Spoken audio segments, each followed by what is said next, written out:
want to say thank you for listening. So our sponsors have given some great deals in this episode. Check these out.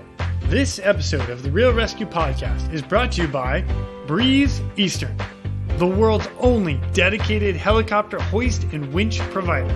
Sr3 Rescue Concepts, because you don't know what you don't know. And RescueSwimmerShop.com, official high-quality apparel featuring the silhouette. Breeze Eastern. They dedicate themselves to our helicopter rescue world.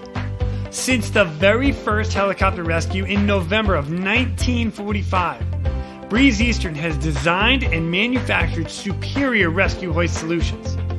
While much of the technology and the unique mission requirements have changed over the past 75 years, their commitment to the rescuers, the operators, and those being rescued has not. Contact them today by visiting them at breeze-eastern.com. Sr3 Rescue Concepts is a training company that can help your helicopter training. They train daytime, nighttime, aerial firefighting, hoist, long line, fast rope, rappel, and more.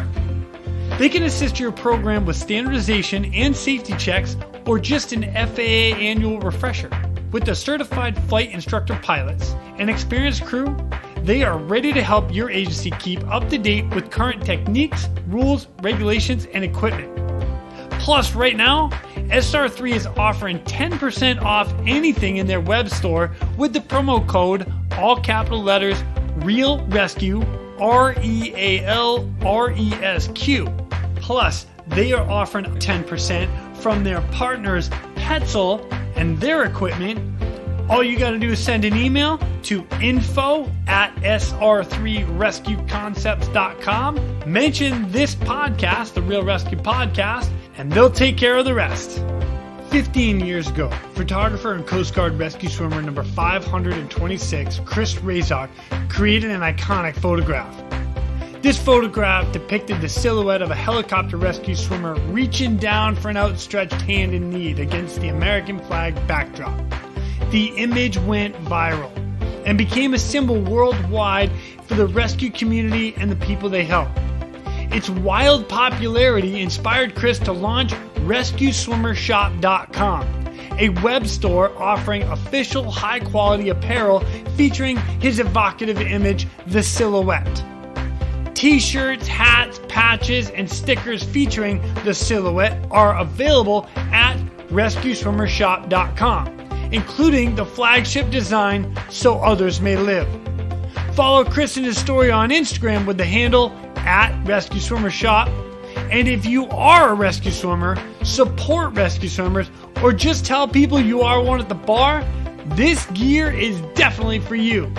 When you get to the website, RescueSwimmerShop.com, enter the promo code, all lowercase, one word, RESCUE, RESCUE, for 10% off your order.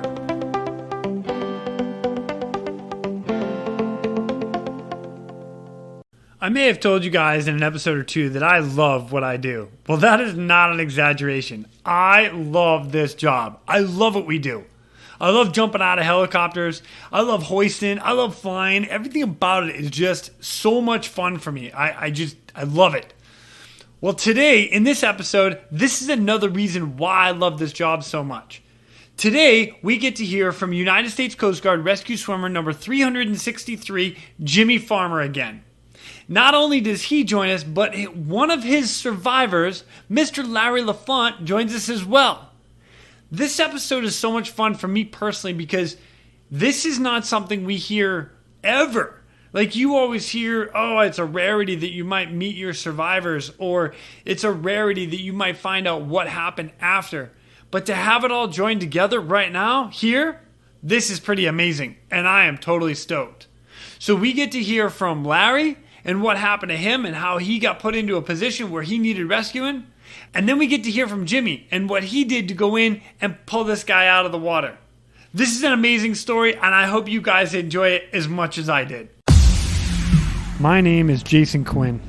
I am United States Coast Guard rescue swimmer number 500. These are my rescues and rescues from those of us that put our lives on the line every day so others may live. This is the Real ResQ Podcast.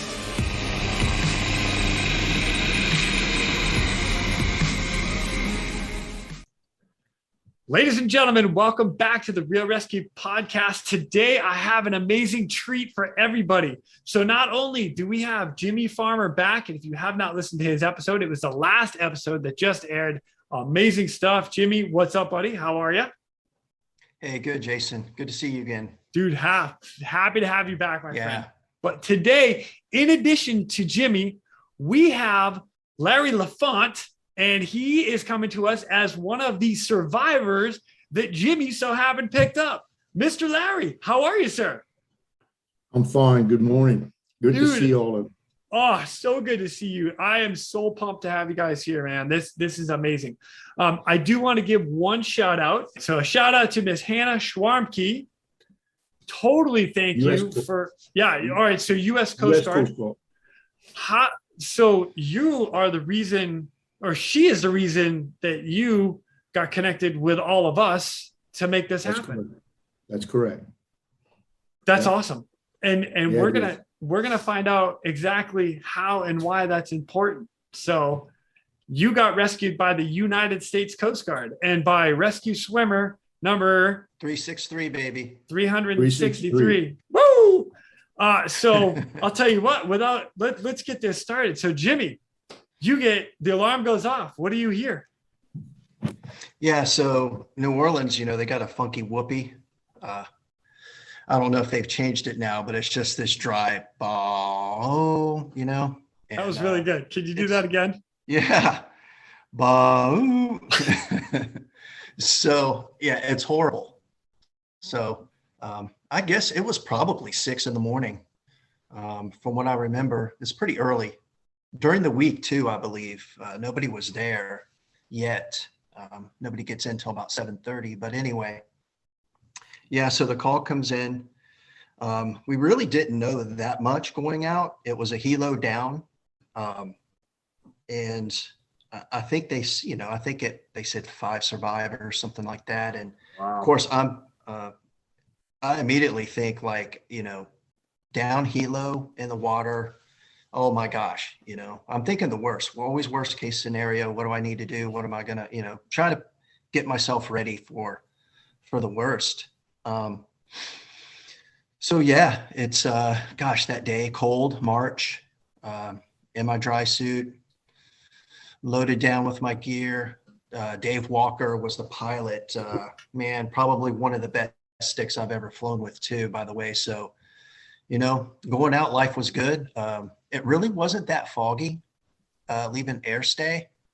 But we knew the conditions were going to be, get worse once we got over the water and where we needed to get. So flying out there really wasn't that bad. Visibility might have been less than, maybe 10 miles, something like that. It really wasn't that bad. But once we started getting over water, man, it was looking really socked in. Yeah. And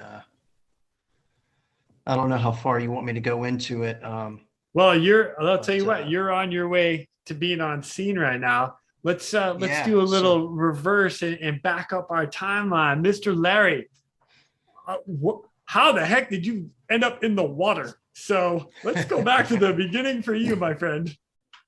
Well, a little background. I worked for Taylor Energy Company, and the company was owned by Mr. Patrick Taylor at the time.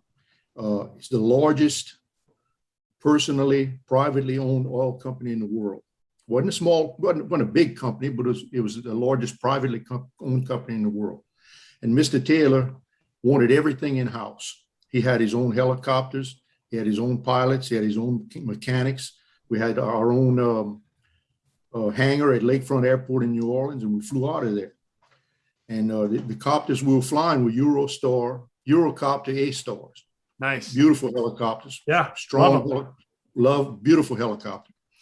And it was March the 6th, Thursday morning. We were going to do a routine crew change from Lakefront Airport to Mississippi Canyon 20. Yeah. You know what's great about that is I actually know where that is because I flew out of Fushan all the time. Mississippi Canyon. Oh, we're going there for a minute of medevac. Yeah. Yeah. All the And, blocks out there. So for everybody that doesn't know, everything in the Gulf of Mexico for the oil industry and whatnot is all in blocks. So you have a certain canyon, and in that block, it's like so Mississippi Canyon 101. You have blocks are like 3 miles by 3 miles. yeah, and they're all 9 square miles. Yeah. all different sections, and that's where everybody knows where they're going. So, and if a jackup rig moves, okay, now they're in this block. So, kind of a little side note. Yeah. Well, anyway, we took off from Lakefront Airport, and there were 4 passengers and the pilot. There were Brad Seal from Mississippi, Rusty Smith from Alabama, Rod Marks from Louisiana, and I'm from Louisiana, and the pilot. And we took off that morning. I was sitting in the rear of the helicopter on the left side. Brad was sitting in the front next to the pilot. Rod was next to me, and Rusty was on the other side. And not knowing, the pilot had been hired, it was a few months, I guess. And when he hired on, he wasn't instrument certified. So the company had wrote him a check to go get instrument certified, and he just hadn't gone yet. So anyway, we're flying out, and we were probably 1,000 feet, 1,500 feet. But we were to the east of the Mississippi River over the Mississippi Sound. And at that time of year, the Mississippi River was, all the cold water was coming down from up north, and the Real River was overflowing. And somewhere about halfway there, we hit a fog bank, and instantly you couldn't see anything.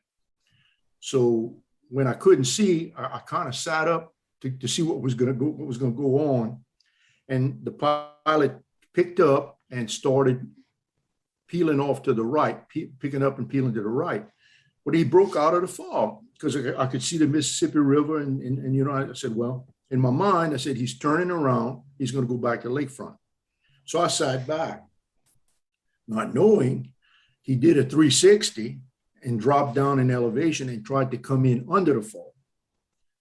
That was the worst thing he could do, because the fog was even worse down low than it was up high.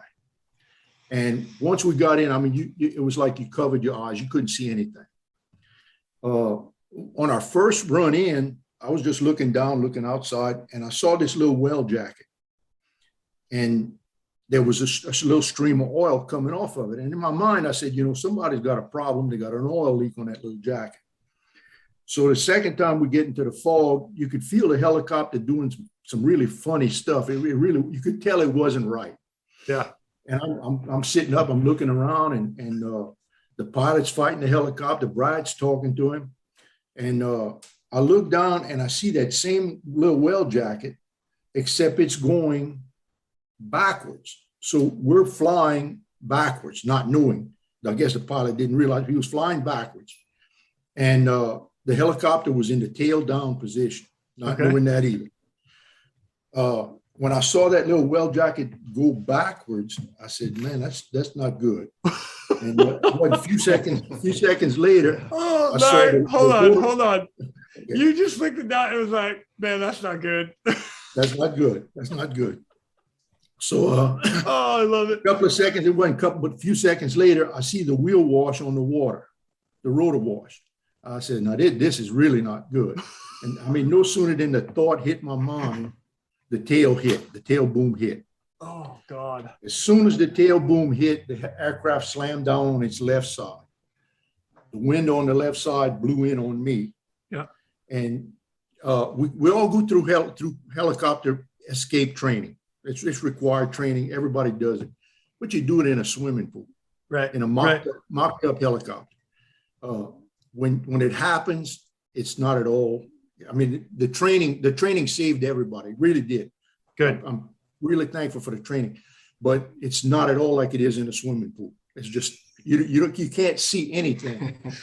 And when the helicopter slammed down, I saw a flash of light to my right, so I figured the pilot had got his door open. And in my mind, I said, when I get out of this seatbelt, I've got to swim in that direction. And not knowing the helicopter was in the process of rolling over. But I disconnected my seatbelt and I swam in the direction I thought. I passed through the entire aircraft. I went through the 2 front seats, and I don't remember touching anything. I really didn't touch anything. Wow. So I broke up out of the water, and the pilot was there, Brad was there, and Rusty was there. And I looked at him. I said, "Where's Rod? Rod Marks?" They said he didn't come up yet. He pops up in front of me. He's got eyes this big. He says, "Man," he says, "I freaked out." I says, I forgot. It's okay.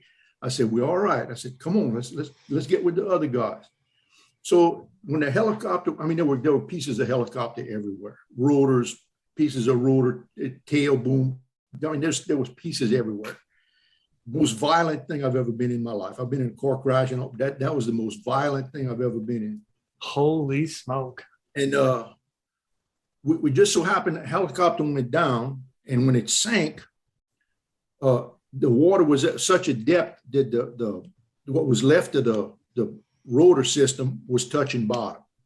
So we all stood on the belly of the helicopter and stayed together. And you could feel the helicopter bouncing along the bottom.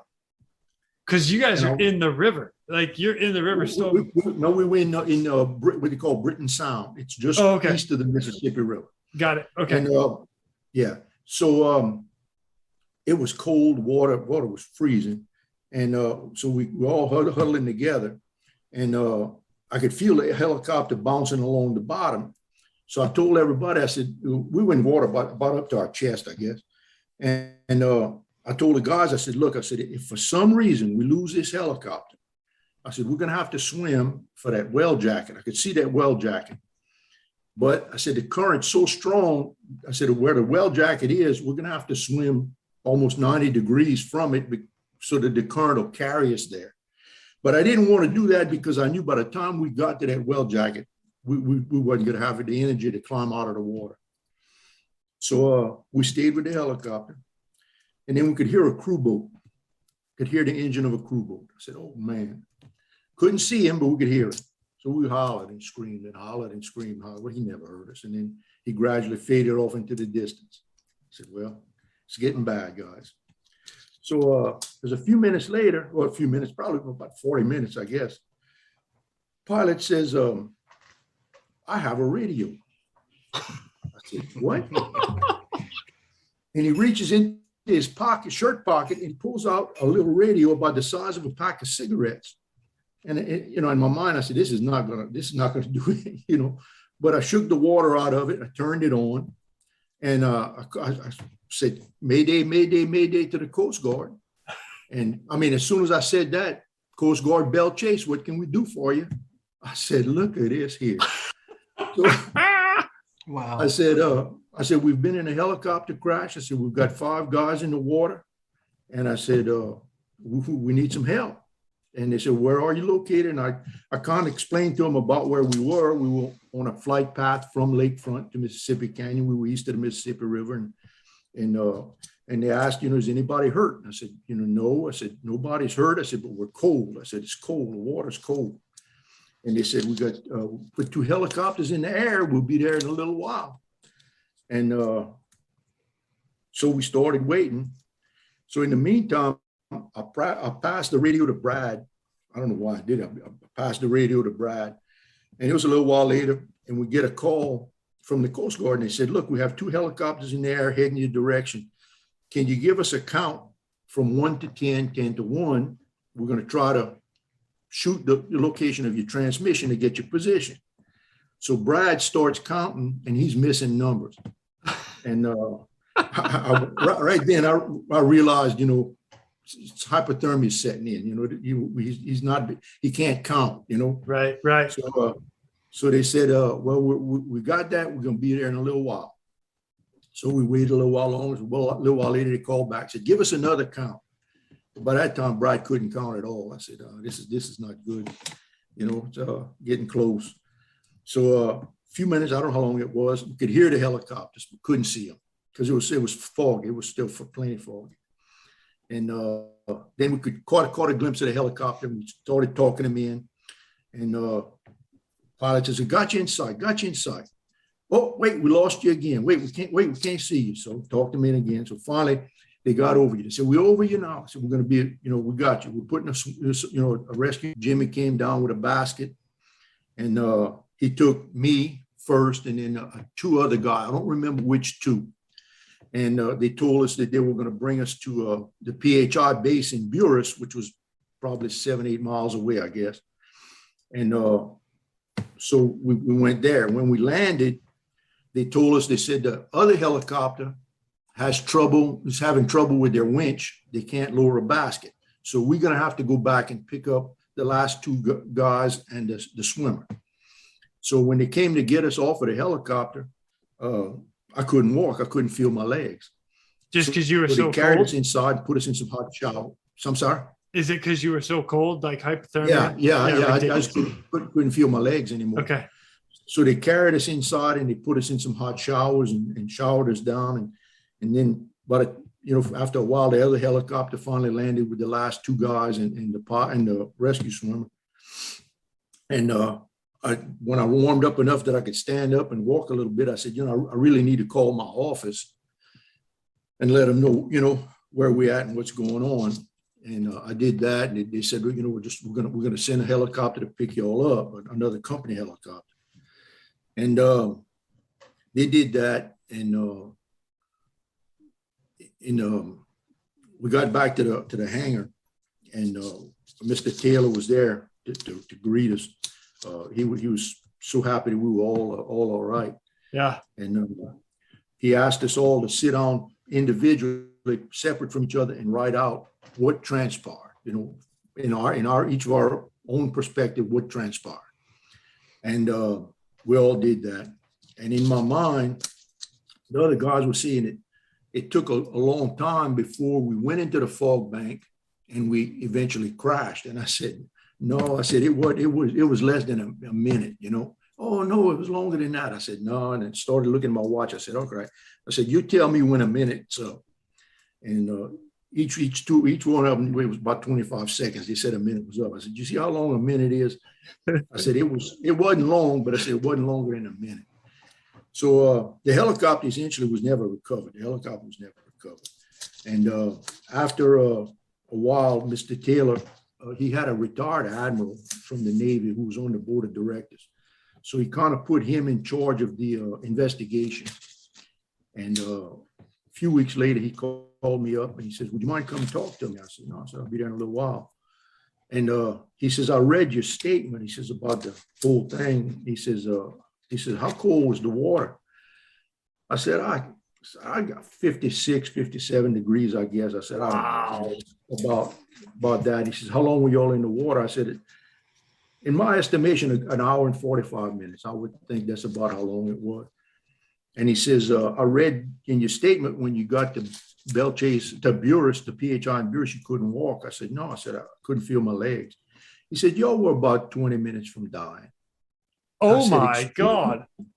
I said, excuse me? He says, yeah. He says, when you couldn't feel your legs anymore, he says, y'all were ready to just slip off of that helicopter into the water. He says, y'all wouldn't have no time left. I said, I really didn't need to know that. He says, well, he says, you know it. He says, now you know it. And, 5 guys, they said, he told us, he says, 5 guys in a helicopter that hits the water under 100% power. He says, and all of you walked away from it. He says, you belong to a very select group of people. He says, very few people can walk away from that. And I just want you to know, I just got chills from that. All right. Look, Jimmy, 5 guys, Jimmy, and not a drop of blood. Not a drop of blood. God. 5 guys. Amazing. All right. I'm gonna back up again. Let's go to Jimmy now. So Jimmy, you roll up on scene. You're trying to break through the fog to get visual of this 5 guys standing on a helicopter that's underwater. That had to have been something else too. Yeah, so it's weird because like Larry was saying, the way the fog was, the way it was layered. When we came up on scene, we could see them. And then when we started coming down to an approach, man, we just got washed out. Like you would come through this this fog bank, and it just completely went white. I mean, it was a whiteout. It was crazy. And so I think by the time we broke through that, I mean, we were only about 25 feet off the water before we could see him again. So you would come, it was interesting. Dude, that's a butt pucker factor just for us being 25 feet off the water, just in the fog. Yeah. And so, so we come down, and I got a visual on him. I was sitting in the doorway, and I could see him standing up. You know, they were probably chest deep, something like that. And I'm thinking, oh, these guys are standing on a bank. I never saw the helicopter. I didn't see the tail. I didn't see the fuselage. Because we're down there. I mean, it's still foggy. I mean, it's just right. And so, I'll get to this later. It's a very interesting story, but anyway, so we discuss it. We'll send me down. I'll swim over there, get to them, and then we'll just hoist them up with the basket. So great game plan. They hoist me down. I get over there. I don't know, maybe 6 or 8 feet from where they're standing, and I hit an object, and I was just like, what? And then it dawned on me. I'm like, oh my gosh, these guys are standing on the fuselage. Wow. So I'm like this. Yeah. So I'm like, yeah, okay. So I swim over to, I gotta ask, like, hey, did you swim over and be like, hey, anybody see a helicopter? No, I wish I could have been that quick. Yeah, someone said there's a helicopter down here. You guys seen it? That's hilarious. Sorry. Yeah. No. Anyway. All right. So you kick the helicopter, and it's like. So I proceed to kind of swim off to their side. They kind of help me up on this thing, and I'm like, who needs to go first, man? Because I knew they'd been out there for a while. I wasn't exactly sure how long, but at least maybe 20 or 30 minutes, because that's how long it took us to get on scene. Yeah. We didn't know how long or when they had gone down or anything. So, but it was cold, and I knew we had to get them out of there as quickly as possible. So, Larry and other gentlemen, I think we picked up two or three the first round. But I had to take them off the fuselage. We weren't going to hoist there, obviously. So, we'd slide off the fuselage and swim, I don't know, maybe 5 or 10 yards away from that spot, and we'd hoist, and then I'd swim back, get the next one, and they'd hop off, and we'd go to the spot. And nice. And for everybody else that doesn't understand why, it's because of all the underwater stuff that we don't see. You don't want that connecting to the basket, and now you're connecting the basket underwater to something. Now you're connecting the helicopter to that, and now you can create dynamic rollover. So there's a lot of stuff as a swimmer, which Jimmy is like going to the next level with this. That's super smart on your end. Yeah. Because you never know what's underneath there. You never know what the structure looks like. And so, you always want to move away from what you can't see. So totally. Anyway, here, I don't know if it was a crew boat, but it was a boat, and we could hear the horn then blow it just because it's so foggy, to let everybody know where they're at. And I was just like, oh my gosh. This guy, it sounded like it was right on top of us. And I was getting nervous because I'm like, these guys are just going to roll us over, man. Like they can't see us because we can't see them. Wow. And, but then you just kind of heard it kind of go off, and we were yelling, but they just kept kind of trolling, and then just kind of heard it just go off into the distance. And I was just like, man, I was like, I was already sweating, but I was sweating then, man. Like, I was just like, here we are, we're going to get, we're rescuing these guys. And now it's going to be, we're going to wind up in the water because we get hit by a boat. So, but anyway, Holy smoke. I was nervous the whole time. Was that after you had already picked up the first three guys? Larry? Yeah. So Larry Okay. and those guys left, and we were just kind of sitting there. I was just reassuring the guys, like, hey, yeah, it's not going to be long where they're taking them. They'll be back, and then we'll get the rest of you guys out of here. So you're sitting there yeah. on the helicopter with them and Yeah. shooting the breeze, reassuring, man. Right. Like, And I got you guys. like, yeah. Man. It's okay. It's okay. I'm a rescue swimmer, Yeah. I've done this before. Right. So now, all right. So now once the helicopter comes back on scene, I imagine it's same scenario. You just swim over to the basket, extract, and then you jump into the basket and go. Or Initially, the other helo had come back. There was 2 helos, and from what I remember, the second helo, and this I think is what Larry was referring to when their hoist broke, but the second helo was going to get the rest of us, and I could see him come down, and there was I think it was twice that they had made an approach.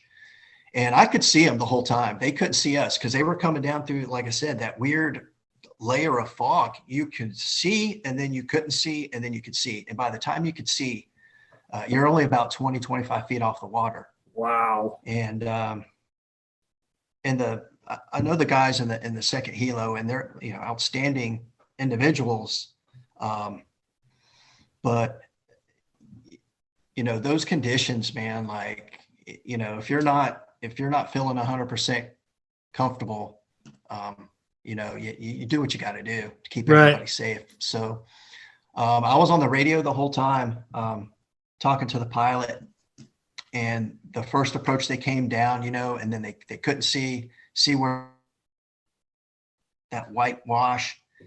And by the time they came out of it, they just, I just heard go around. They did it again, came back around, did another approach, and I'm watching them the whole time. I could see them, but they would get to a point where they couldn't see me.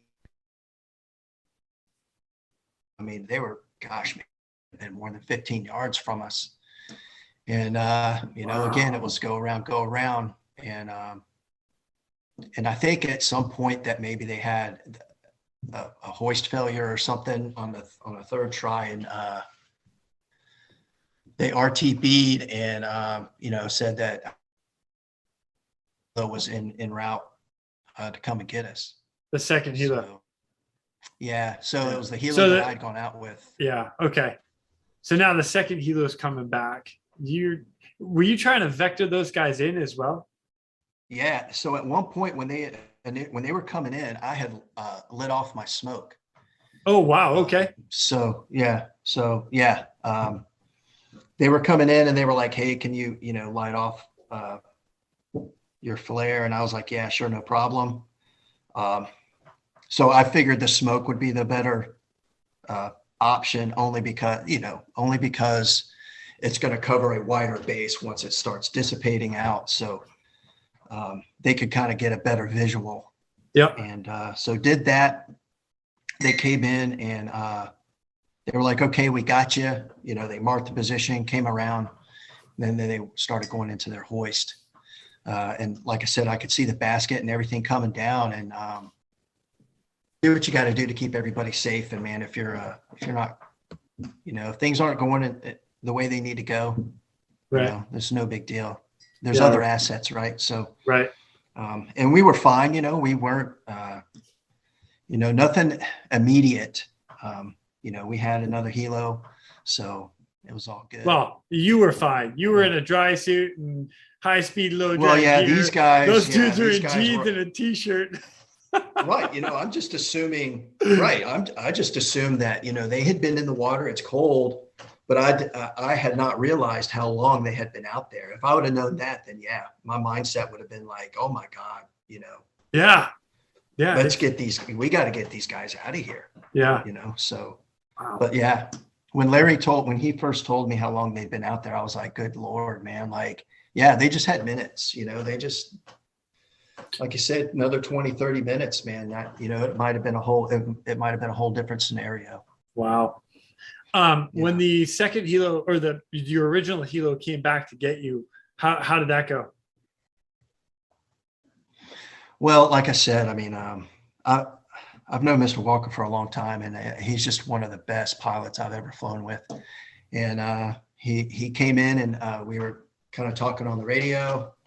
He said, basically asked if, how's everybody doing? I said, we're doing good, just ready to get out of here. And then we'll come back around and pick you guys up. And that's what he did. He came, he's like, yeah, we see you.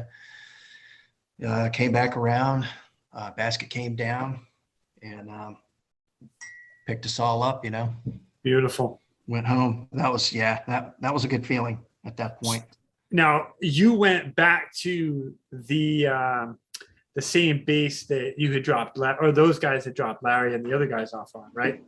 Right. We had to go back. We had to refuel and stuff too. So so this is where I'm getting to with this, is that you went back there. Did you guys shut down and were able to kind of see and get everybody together? No. So Larry, you guys had already taken off, and then the second set of guys that got rescued then met up with you guys later.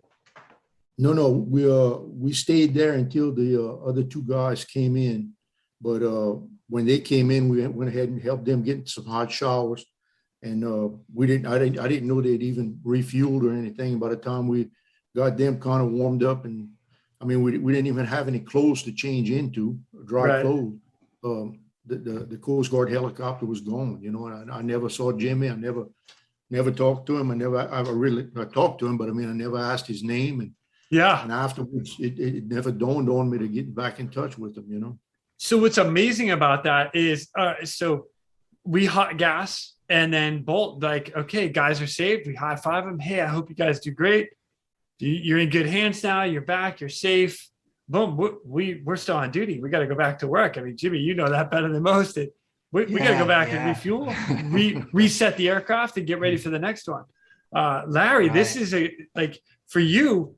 You guys are now, like, you have to go back to normalcy. Like, hey, all right, let's get a debrief. Let's find out what happened. So, they sent another helicopter, one of Taylor's helicopters, to come pick us up, and brought us back to Lakefront Airport.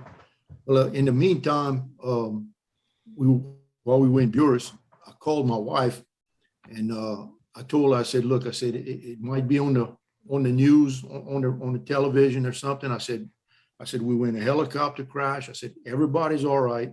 I said, I just don't want my mom and dad at the time were still living. I said, I don't want them to hear it on the news and freak out.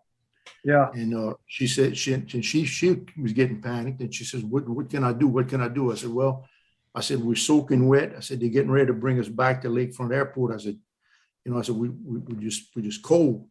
Well, she lived about 35 miles, 40 miles from the airport, from the heliport, from Lakefront. Yeah. So she grabbed a bunch of my coveralls and some towels and blankets and threw them in the car, and she took off and driving about 80, 90 miles an hour. And then when we landed at Lakefront, she was driving up at the same time. Yeah. And we're all able to get out of our wet clothes and put on dry clothes and everything else. And after a while, it hit me kind of strange. I was looking around, and everybody had a coverall with Larry on it. I didn't realize she had brought a bunch of my coveralls, and that everybody was putting my coveralls on. This is Larry. This is my other brother, Larry. This is my other brother, Larry. Yeah. Yeah, that's great. Yeah, and while we were in the water, I didn't know, but probably an hour or so after we had taken off from Lakefront, we should have been at Mississippi Canyon 20. Oh Lord, in a half hour, 40 minutes at the most. Well, them guys offshore were ready. They were ready to come home. It was crew change day, Yeah. Oh, yeah. When we didn't show up, they called the heliport, Lakefront Airport, and they said, hey, when them guys going to get here? Oh, they said they took off over an hour ago. So that's when people at the heliport realized that something was wrong, And I don't know how long it took them, and then they couldn't get in touch with us, obviously, and they finally called the Coast Guard and they said, we have a helicopter that we can't get in touch with. And they said, oh yeah, we got a call from them already. We're on the way to pick them up. And so All right, way to go, dispatch. Way to be up on that one. Yeah. Wow. So Larry, just out of curiosity, when you guys got back and kind of debriefed, and was there any lessons learned or anything from you guys? Well, we had been talking about putting automatic, some kind of automatic communication with the helicopters, because the week before we had a helicopter flying in from South Marsh Island out of Intracoastal City, and it hit a fog bank and it ended up having to land. It landed on a levee in the marsh just to wait for the fog to break. And we had it was a similar incident that we didn't know where the helicopter was, couldn't get in touch with it. And we were talking about, hey, we need some kind of way, some kind of automatic communication with these helicopters to know that, if something happens, we'll know about it immediately, not an hour and a half later, And that really, we really hadn't come up with solutions yet when our crash took place. And wow, it was a mess, Yeah. But they sent it, nobody was hurt. Like I said, not a drop of blood. So they told all of us, said, go on home, go home, take some days off, and recuperate. And it was a small oil company. They didn't send any of us to the hospital, which should have been done. Yeah.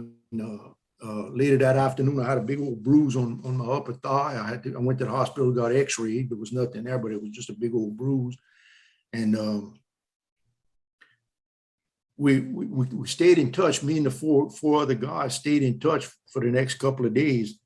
And I told them, I said, guys, I said, the longer we wait to go back, the harder it's going to be. And we all talked about it. And finally we agreed that we would all meet at the heliport on Sunday morning and go back to work. Come on, Larry. That's the way to do it. Dang. Yeah. We all met down on Sunday morning and got on a helicopter and all went back to work. And I'm a very religious person. I don't push religion or anything, but I'm a very religious person. And standing on that helicopter, I worked in the oil field 33 years before I retired. I worked for Conoco for 20 years and I worked for Mr. Taylor for 13. But on standing on that helicopter, I saw the face of every man I had ever worked with. And I said, man, it could have been you as easy as me. Wow. Because how many times we got on them helicopters, we shouldn't have got on them, Yeah. I mean, I went to work in the oil field when the pilots were coming back from Vietnam, and we had some Vietnamese pilots. Good pilots and all, but they weren't afraid of anything. They'd fly in anything. I've talked to some of those guys too. and we get on them helicopters, never question, and how many times we flew in weather that we should not have been flying in, Right. And the other thing about the Gulf of Mexico, you fly over the Gulf of Mexico, you don't ever think of hypothermia, Right. You're in the Gulf of Mexico. It's warm all the time down there. Right. And you never think about a wetsuit or a survival suit, that never crosses your mind until you're in that water, Yeah. No kidding. I'll tell you what, Larry, there is something that was said to me when I graduated rescue swimmer school. And it was, those guys that are out there are praying for a miracle and they're going to get you. And you got Jimmy. Come on, man. Yeah. Well, Jason, it's a miracle the helicopter was in shallow enough water we could stay on it. Yeah. It's a miracle this pilot decided to buy this cheap ass little radio off the shelf the week before. It's a miracle the radio worked. There's so many things that happen that you can't explain it. You really can't. Man, I love it.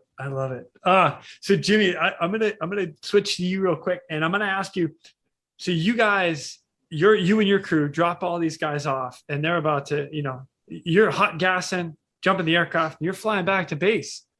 Like when you got back to base, what was the debrief like, and what was the pass on to the rest of the shop? Yeah. So if you don't mind, I mean, I'd like to tell, I want to tell on myself real quick.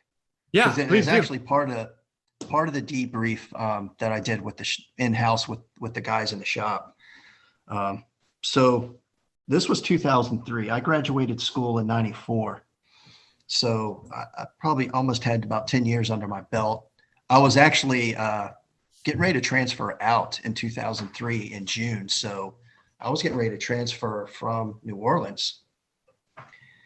Long story short, so to get back, when we did our approach to these guys the first time, like I said, I could see them. And chest deep water, never saw the helo, never saw the fuselage. And I'm thinking in the back of my mind, I'm like, these guys are standing on the bank. So I'm like, okay, I'll walk over there, yeah. And I know you know where this is going. Yeah. So, so I give the thumbs up to get hoisted down, and the flight mech's like, hey, yeah, you want your fins? And I said, no, man, I'll just walk over there. Those guys are standing up. And so I get hoisted down and I keep going. Like once I hit the water, I'm like, oh my gosh, what? I'm like, well, okay, I'm okay. I'll just swim over there and I'll hit the bank eventually and stand up like they are and just kind of, do our thing. And yeah, once I hit that fuselage, I didn't know it at the time, but once I hit that object, I was like, oh my gosh, what did I just do? Your fins golden rule for are us, in the aircraft. Yeah, the golden rule for a rescue swimmer is to always take your fins, right?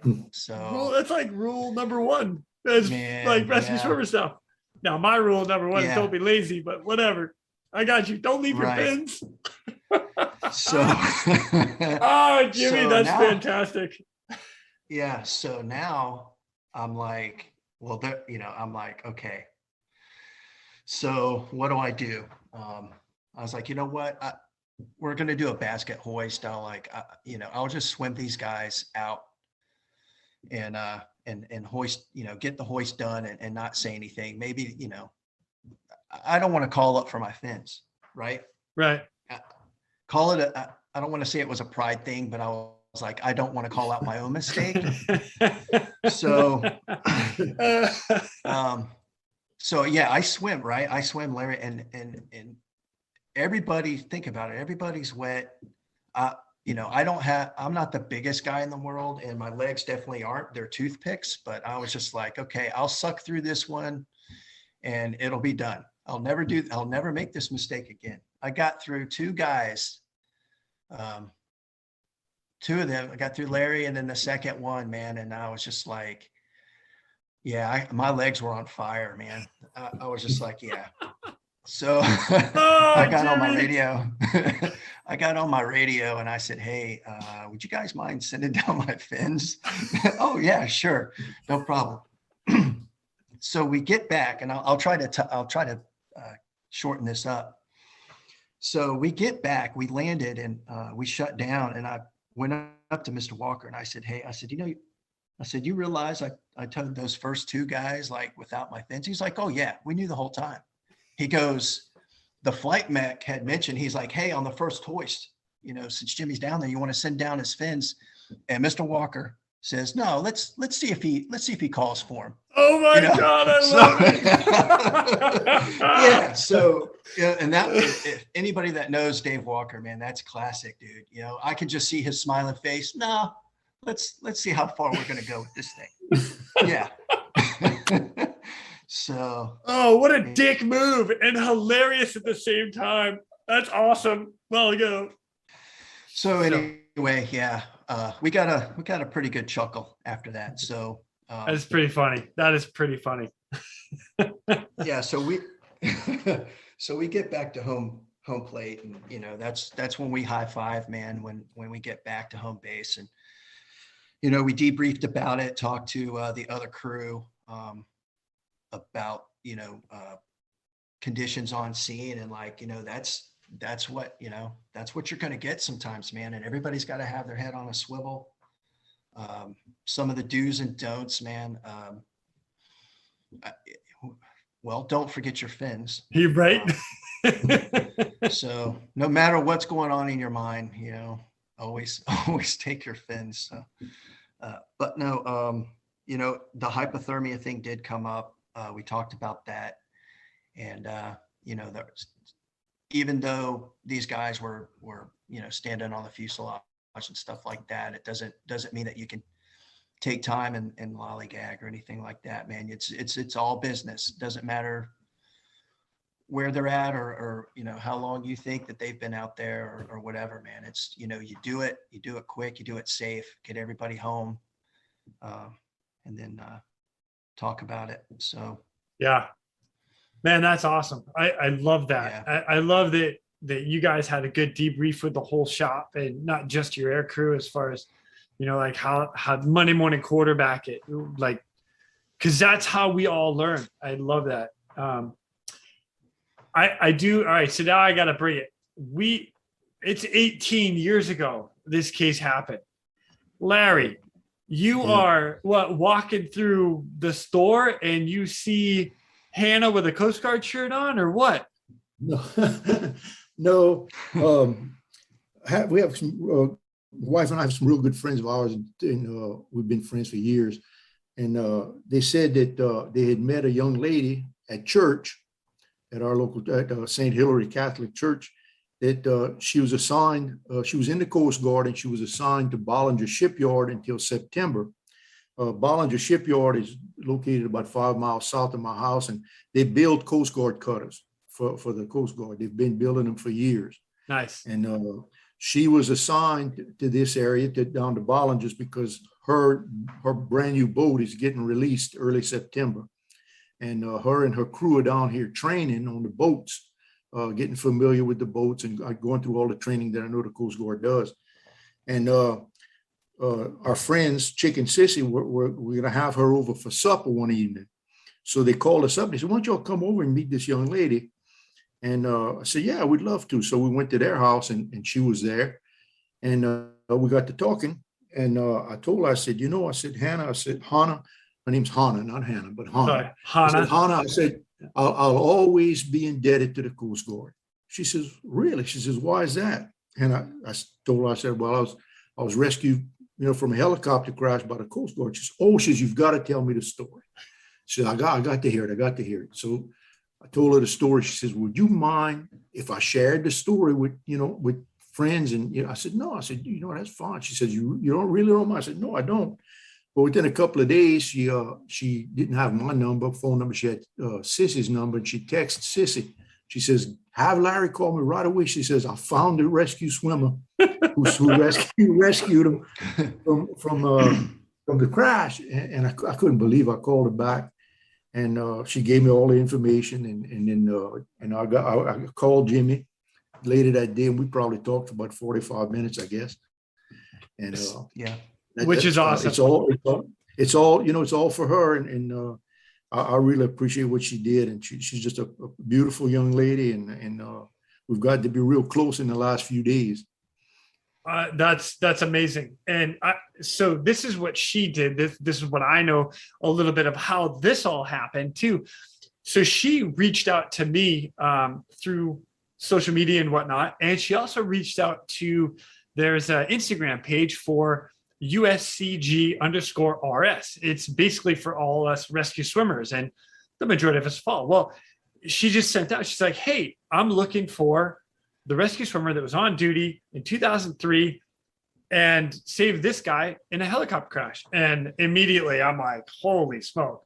Well, the guy that runs the Coast Guard swimmer Instagram page posted it on Facebook. And next thing you know, this is how it all happened. And Jimmy, I got to get to you.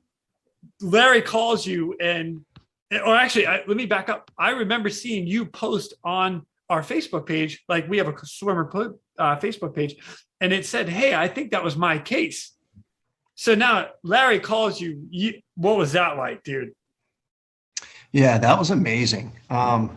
I was just excited because everybody was like, yeah, we know this guy, pass the information. He's going to, if you guys want to get in contact, I was like, absolutely. That would be wonderful. Because I had never been in contact with anybody that I had rescued. And I've always wondered, like what are those people doing? There's people walking around that, you share this extraordinary event in your life and you never hear from them, and so I was just, I was like, man, I can't wait, and to kind of go back with the whole Facebook thing. I'm not a real big Facebook guy, always on there, but a few of my friends, like Mario Vitone, I specifically saw that I was mentioned in a comment or something like that, and I was like, oh, so what's Mario talking about? And they were discussing this particular case. And I was just like, I was reading the case, and because I was stationed with Mario then at the time, nice. In 2003. Yeah. So he was running down the list of people that were there.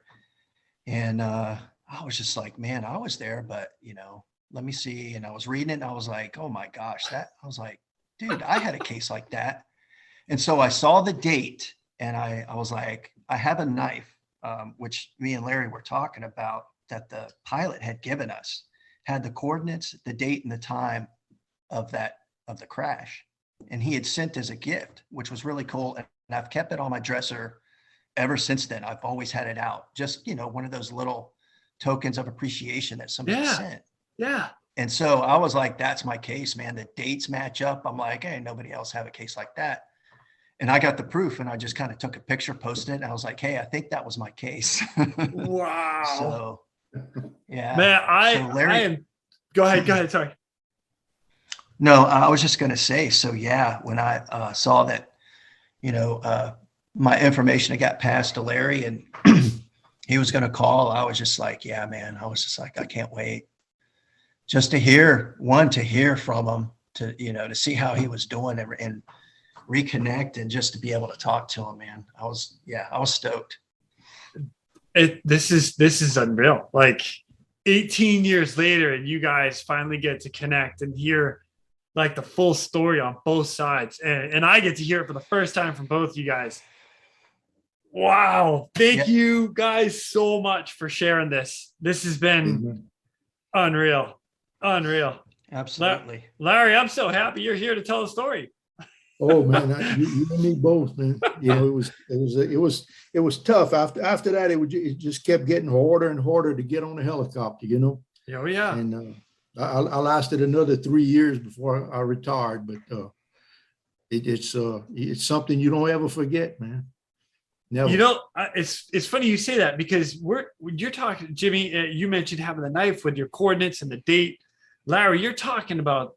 I mean, this was such a significant case in so many aspects that you remember it with very fine detail 18 years later. That's how much this impacted you guys. Yeah. Crazy awesome. And now you're here sharing it with the world. I love it.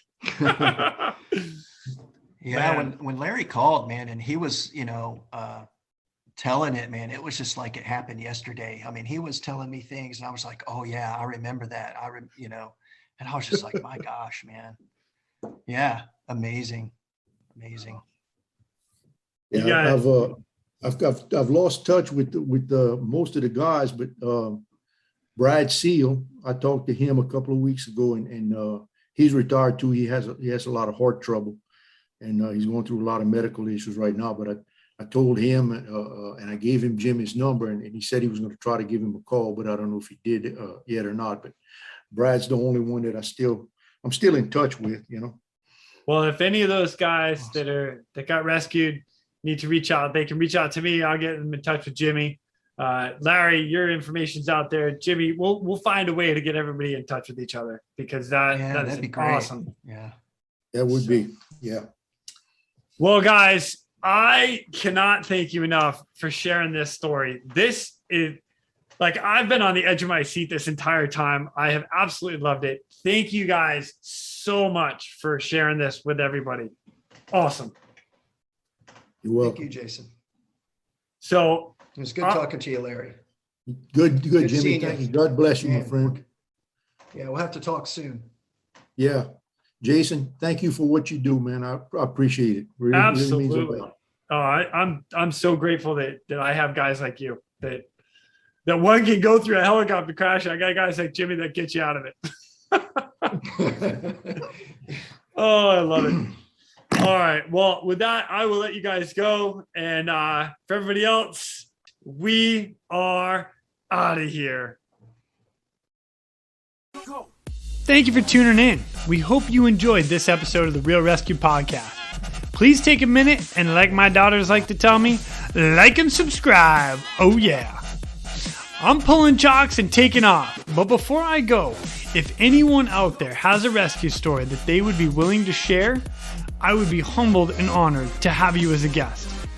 Or if you have any questions about any of the rescues or anything else that we talk about here on this podcast, send me an email. TheRealResQ@gmail.com. That's TheRealResQ@gmail.com. You can also check us out on our Facebook and Instagram page at The Real ResQ. That's at TheRealResQ. I also want to give a special thank you to all of you staying on the watch today. Always remember that when that SAR alarm goes off, those in distress are praying for a miracle. They are going to get you. Until next time, fly safe and swim hard.